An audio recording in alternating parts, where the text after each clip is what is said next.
The door closes behind you with a sound that feels heavier than wood. The gallery lights dim, and for a moment the painting ahead seems to breathe.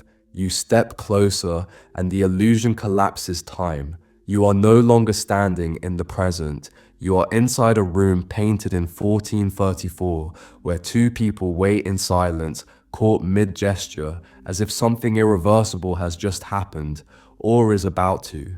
The longer you look, the more uncomfortable the question becomes: why does this scene feel less like a celebration and more like evidence? At first glance, the painting appears almost modest. A private interior, a man and a woman standing close together. No dramatic movement, no overt emotion. Yet this quietness is deceptive. Jan van Eyck was not a painter who documented moments casually. He worked in the courtly world of Burgundy, serving powerful patrons, navigating diplomacy, religion, and politics. In the early 15th century, images were not decoration alone, they were statements. They could legitimize power, record events, even stand in for legal testimony. Van Eyck understood this deeply. He lived in Bruges, a city thriving on trade, contracts, and reputation, where wealth was measured not only in gold, but in symbols that others could read. Look closely at the room he constructed. It feels intimate, yet strangely compressed. The walls press inward. The ceiling beams sit low. This is not the spacious, idealized interior of later Renaissance art. It feels controlled, contained, almost sealed. Light enters from the left, clean and precise, illuminating fur, wood, brass, and skin with a clarity that borders on unnatural. Oil paint, still a relatively new medium, allowed Van Eyck to build surfaces slowly, layer by layer, until objects seemed more real than reality itself.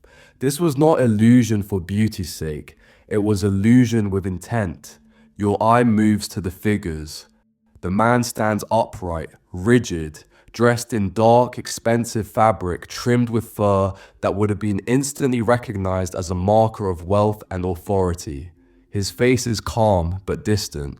His raised hand has been interpreted for centuries as a gesture of oath or vow. Yet notice how his body angles slightly away from the woman. He is present, but not fully turned toward her. Ask yourself what kind of union is being implied here. The woman's posture tells a different story.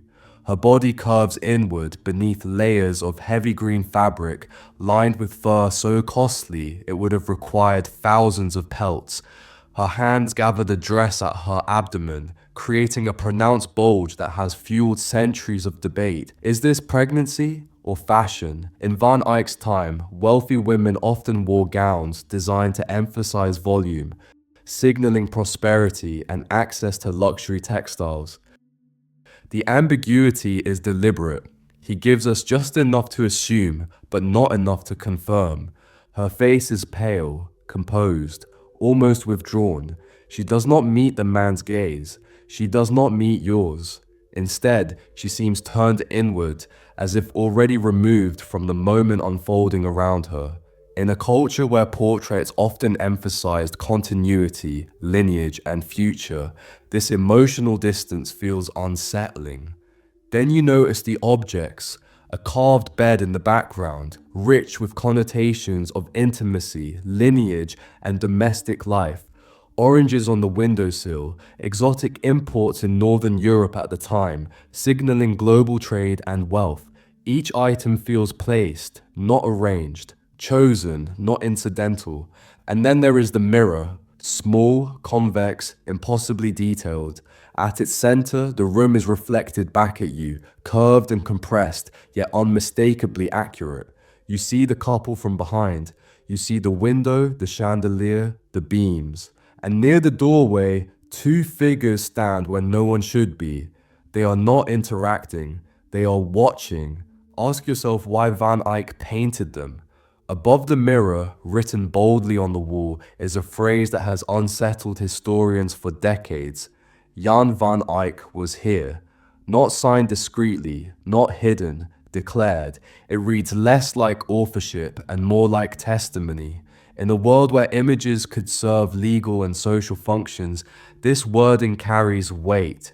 Some historians have argued that the painting functions as a visual record of a marriage, with the artist acting as a witness. The raised hand becomes a vow. The mirror becomes proof. The inscription becomes confirmation. But history complicates that reading. Archival records reveal that the man traditionally identified in the painting belonged to a merchant family, but the specific identities once assumed do not align neatly with known marriage dates. This discrepancy forced scholars to reconsider not only who the figures are, but what the painting is doing. When dates fail, meaning fractures, your attention shifts upward to the chandelier.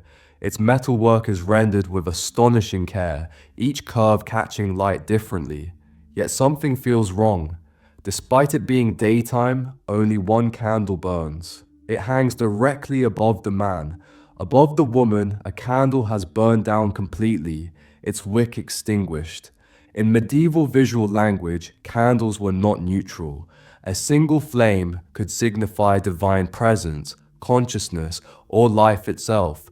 An extinguished candle often symbolized death, the passage of time, or a life already ended.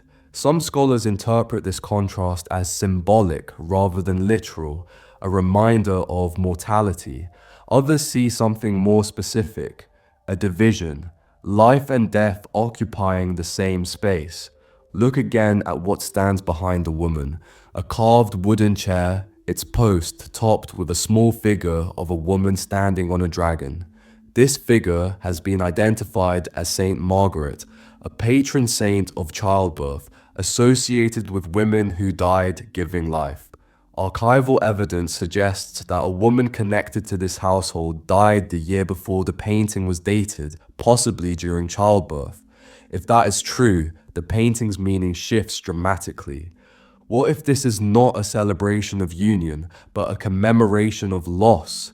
Even the dog at their feet becomes unstable in meaning.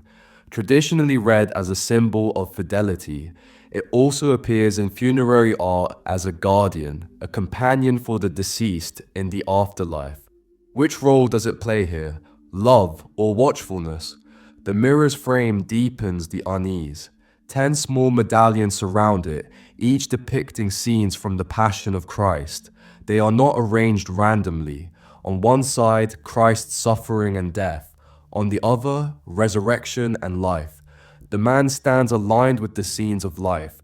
The woman aligns with death. The composition quietly reinforces the division suggested by the candles.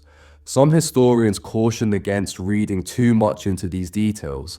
They argue that Van Eyck was demonstrating his technical mastery, showcasing realism, wealth, and devotion without embedding hidden narratives, that the painting's power lies in its surface, not its symbolism.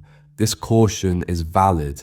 Not every object is a code, not every detail is a secret, and yet Van Eyck was not naive. He operated in a world saturated with symbolism, where viewers were trained to read images carefully. His precision was not only technical, it was intellectual. He knew exactly how much ambiguity to allow. This is why the painting refuses to resolve. Every interpretation finds support, then encounters resistance. Marriage and memorial coexist. Presence and absence overlap. Life and death share the same floorboards. The painting does not tell you what happened, it shows you what remains. Perhaps that is its true disturbance. It does not comfort, it does not explain. It records a moment suspended between certainty and doubt and invites you to complete it with your own assumptions. Stand before it long enough, and the painting stops being about the couple. It becomes about your need to decide, to categorize, to settle the narrative. Van Eyck denies you that closure. So ask yourself, as the mirror continues to reflect witnesses across centuries, if this painting is a record, what is it truly recording? An event, a loss, or the moment when meaning itself fractures under scrutiny?